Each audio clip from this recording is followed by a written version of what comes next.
Now come to the statement. Prime Minister. Thank you, Mr. Speaker. Before I update the House on the peace process in the Middle East and my trade visit to India, I want to put on record in this House my utter condemnation of the vile anti-Semitic terrorist attack at the Heaton Park Synagogue in Manchester, which killed 2 Jewish men, Adrian Dalby and Melvin Pravitt. Mr. Speaker, anti-Semitism is not a new hatred. Here in Britain, Jews have had to deal with the shameful reality that their buildings, their way of life, their children need extra protection. We must also be crystal clear that while this was an attack on Jews because they were Jews, the Islamist extremism that motivated this sick individual is a threat to every citizen of this country, an attack on British values, British security, and the British decency that holds our communities together. Moreover, Mr. Speaker, we can see clearly that anti-Semitism is on the rise in Britain once again. So we will scale up the protection we provide for Jewish people. We will set out new measures to prevent hatred abusing the democratic right to protest. We will stop at nothing to root out anti-Semitism. And Mr. Speaker, the same applies to the arson attack on the Peacehaven Mosque. An attack on British Muslims is also an attack on us all. So we condemn this despicable crime and the poison of anti-Muslim hatred. We will fight against hate in all its forms. Mr. Speaker, let me now turn to the Middle East, and words I have longed to say in this House for a very long time. The surviving hostages are free. Yeah. The bombardment of Gaza has stopped. Yeah. And desperately needed aid is starting to enter as a result of the peace plan led by President Trump. We have the chance, and it is a chance, to bring a terrible chapter in history finally to a close. Mr. Speaker, it's a moment of profound relief for this House, for this nation, indeed for the whole world. But it is tempered, of course, by the knowledge that for the hostages and their families, for the loved ones of those killed on October the 7th, and for the innocent civilians in Gaza, the dead, the bereaved, the starving, this has been 2 years of living hell. I think of Avinatan Orr, who has family ties to the United Kingdom, returned at last to his family and to his girlfriend, Noah. Avinatan and Noah were taken from that music festival 2 years ago. The footage of their abduction, filmed by Hamas, evil, committed to camera.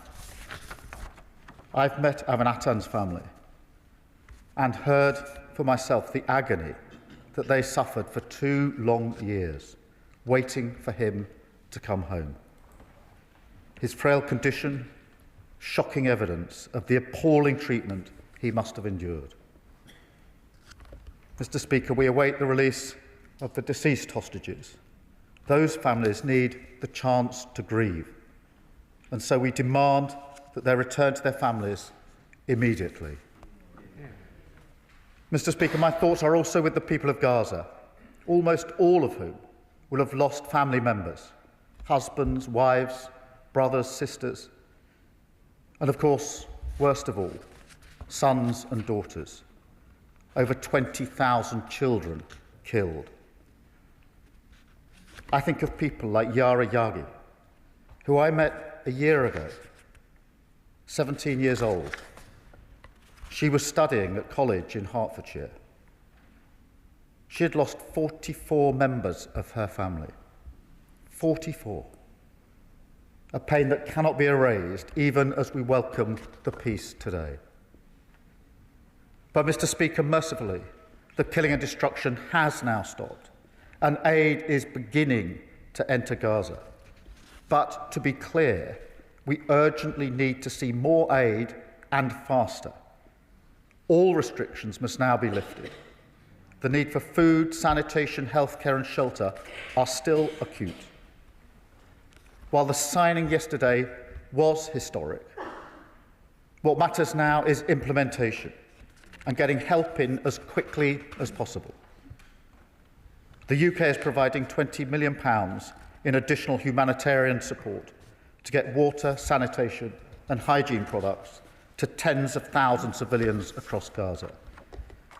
That is in addition to the support that we're already providing. Our 2 field hospitals in Gaza have already seen 600,000 patients. And earlier this month, Mr. Speaker, we evacuated the 3rd group of sick and injured Palestinian children to the United Kingdom, and they are now being treated by the NHS. And we will work with the UN and our partners to go further and faster to provide the aid that is so desperately needed. And, Mr. Speaker, let no one be any doubt that none of this would have been possible without President Trump. This is his peace deal, delivered, of course, with President Sisi of Egypt, the Emir of Qatar, and President Erdogan of Turkey. Alongside our partners, we have also offered the UK's full support to these efforts.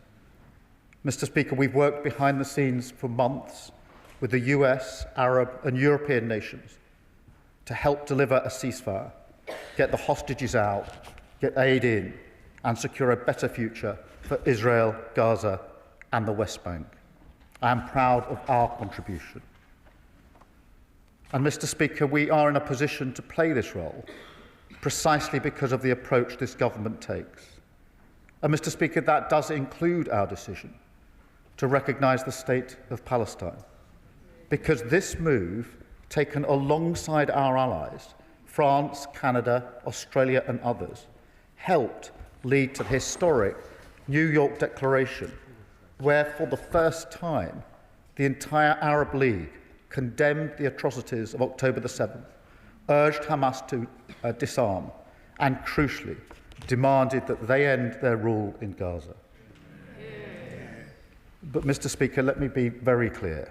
While we celebrate the relief of peace today, making that peace last will be no less difficult a task. Along with our allies, our absolute focus in the days and weeks ahead is the relentless implementation of this peace plan. That is no small challenge.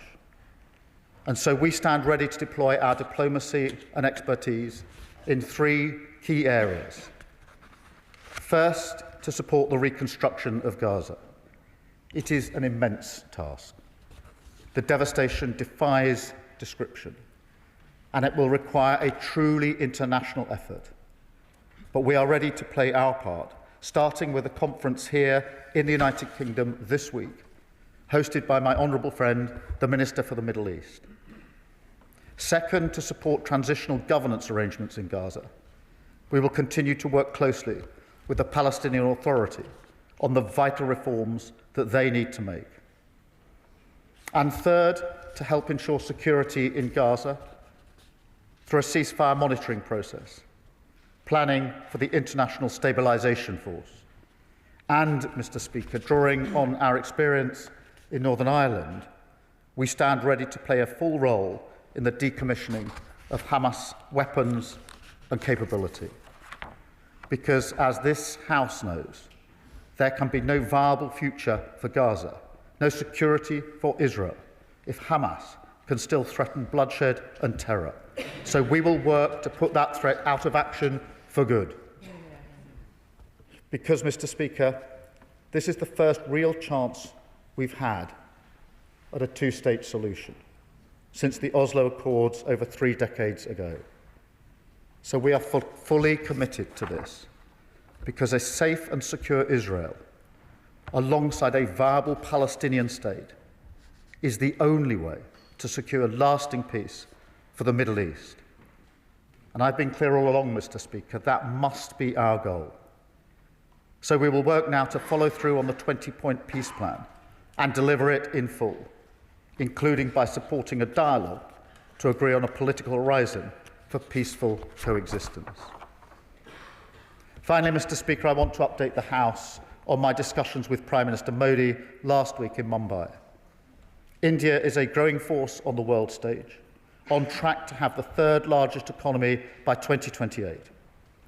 So, in addition to the bond we already share, the living bridge of family and history, we are also united by the future and the incredible opportunities that we see before us.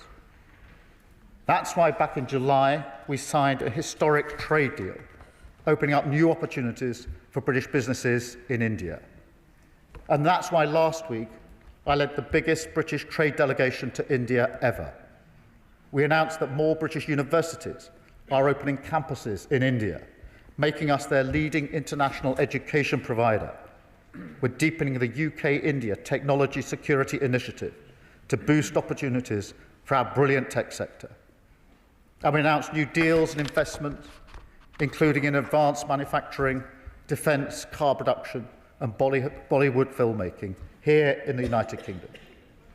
These investments into the United Kingdom are worth £1.3 billion, and, Mr. Speaker, they will create 10,600 jobs.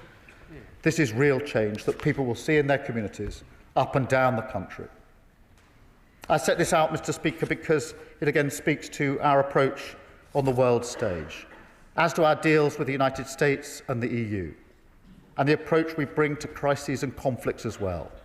Because instead of threatening to walk away or indulging in the cheap political theatre that comes from castigating our allies that we need to deliver peace and economic stability in a dangerous, volatile world, we stay in the room, we trust in diplomacy, and we back the reputation, talent and pride of this country to change the world to the benefit of the British people. A politics of national renewal that works with our partners rather than against them, that solves problems rather than exploits them, and that believes our openness to the world is what helps us take control of our future, rather than shutting the door and hoping for the best. That is how this government delivers for Britain, Mr. Speaker, and I commend this statement to the House.